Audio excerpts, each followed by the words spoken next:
My dear Gautham DHL குட்டீஸ் எல்லாத்துக்குமே ஒரு ஸ்பெஷலான வெல்கம் பண்ண அந்த கௌதம் பேசிட்டு இருக்கேன். 11th தமிழுக்கான ஃபர்ஸ்ட் மிட் எக்ஸாம் ரொம்ப இம்பார்ட்டன்ட் மாடல் கொஸ்டின் தான். இது கண்டிப்பாக ரொம்ப யூஸ்ஃபுல்லாக இருக்கும். பப்ளிக் கிடையாது, பட் பாஸ் ஆகணும்பா. நிறைய பேர் போன வருஷம் ஃபெயில் ஆகிட்டாங்க 11th. அந்த மாதிரி நீங்கள் ஆகக்கூடாது. ஓகேவா? ஸோ படிங்க, பாஸ் பண்ணுங்கள். விஷ் இது வெரி ஆல் த பெஸ்ட். ஓகேங்களா? ஸோ 1 மார்க் பாருங்கள். ஸோ பார்க்கறதுக்கு முன்னாடி சேனலை சப்ஸ்கிரைப் பண்ணுவாங்க, பார்த்து சப்ஸ்கிரைப் பண்ணி விட்ருங்க. கீழே தான் இருக்குது கௌதம் மீடியா, சப்ஸ்கிரைப் பண்ணி விட்ருங்க. அதேமாதிரி வாட்ஸ்அப் சேனலையும் முக்கியமாக ஜாயின் பண்ணிங்க. டிஸ்கிரிப்ஷன் லிங்க்ஸ் இருக்குது, அதுதான் உங்களுக்கு அடுத்தடுத்த அப்டேட்ஸ் கொடுத்துட்டே இருப்பேன். ஸோ சப்ஸ்கிரைப், வாட்ஸ்அப் சேனலில் ஜாயின், ஓகேவா, பண்ணிடுங்க. ஸோ ஓகே, 1 மார்க் பாருங்கள். மொழி முதல் எழுத்துக்களின் அடிப்படையில் முறையானதை கண்டுபிடிக்க அப்படிங்கிறாங்க. முறையானதை கண்டுபிடிக்க. ஸோ கரெக்டாக படித்து பார்த்து கரெக்டாக ஆன்சர் பண்ணுங்கள். ஸோ அடுத்து பாருங்கள். 2 3 4 5 6 7 8 9 பார்த்துட்டிங்களா? 9 1 மார்க்கு. கரெக்டாக படித்து பார்த்து நீங்கள் ஆன்சர் பண்ணாலே ஈஸியாக ஆன்சர் பண்ணிடலாம். கரெக்டாக படித்து பார்த்து கரெக்டாக ஆன்சர் பண்ணுங்கள். அடுத்து பகுதி 2 பாருங்கள்.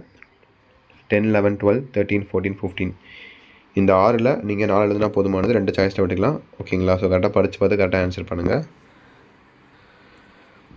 அடுத்து பாருங்கள், இலக்கணம் 2 மார்க்ஸ் மாதிரி கேட்பாங்க, 4 மார்க்ஸ்லாம் கேட்பாங்க. ஸோ இதில் பாருங்கள் 4 மார்க்ஸு. ஸோ அதே மாதிரி தான், இப்போ 6ல் 4 எழுதணும். நீங்கள் 2 சாய்ஸில் விட்டுக்கலாம். கரெக்டாக படித்து பார்த்து கரெக்டாக எழுதுங்க. சொற்பொருள் பின்வரும் நிலையணி விளக்கி கீழ்காணும் குரலுக்கு பொருந்தி எழுதுக. ஓகேங்களா? ஸோ கரெக்டாக பாருங்கள். சொற்பொருள் பின்வரும் நிலையணிலாம் ரொம்ப இம்பார்ட்டன்ட். நீங்கள் 12th போகிற வரைக்கும் இந்த சொற்பொருள் பின்வரும் நிலையணி, தற்குறிப்பெற்றணி, சொல் பின்வரும் நிலையணி, இந்த மாதிரி அணி தான் பார்த்து வச்சுக்கோங்க. இதுதான் இம்பார்ட்டன்ட். ரிப்பீட்டாக கேட்குற அணிகள். ஓகேவா?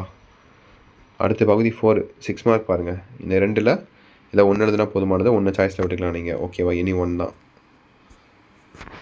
அப்புறம் கடைசியாக தான் வந்தார் நம்ம விநாயக் மாதிரி. பார்த்திங்கன்னா மனப்பாட பகுதி எப்போயுமே எல்லா பேப்பர்லையும் இருக்கும். ஸோ ஸ்பெல்லிங் மிஸ்டேக் வரக்கூடாது. அடித்தல் திருத்தம் இல்லாமல் ஹேண்ட் ரைட்டிங் நீட்டாக எழுதுங்க. ஓகேவா? இது 4 மார்க்கு 2 மார்க்கு 6 மார்க் டோட்டலாக.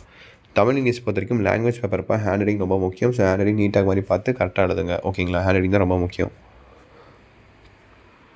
ஓகேப்பா, தச்சுட்டு நினைக்கிறேன். All the best. கண்டிப்பாக அடுத்த வீடியோவில் மீண்டும் சந்திக்கிறேன். ஸோ தொடர்ந்து சப்ஸ்கிரைப் பண்ணி சப்போர்ட் பண்ணுங்கள். கண்டிப்பாக அடுத்த வீடியோ நான் உங்களுக்கு ஏற்ற மாதிரி அப்லோட் பண்ணுறேன். ஓகேவா? அப்படியே உங்கள் எக்ஸாம் டைம் டேபிளே கமெண்ட் பண்ணிவிட்டு போயிருங்க. அதுக்கு ஏற்ற மாதிரி நான் வீடியோஸ் அப்லோட் பண்ணுறேன். ஓகேப்பா, தச்சுட்டு நினைக்கிறேன்ப்பா. வீடியோ வென் பண்ணிக்கலாம். Bye students. பை.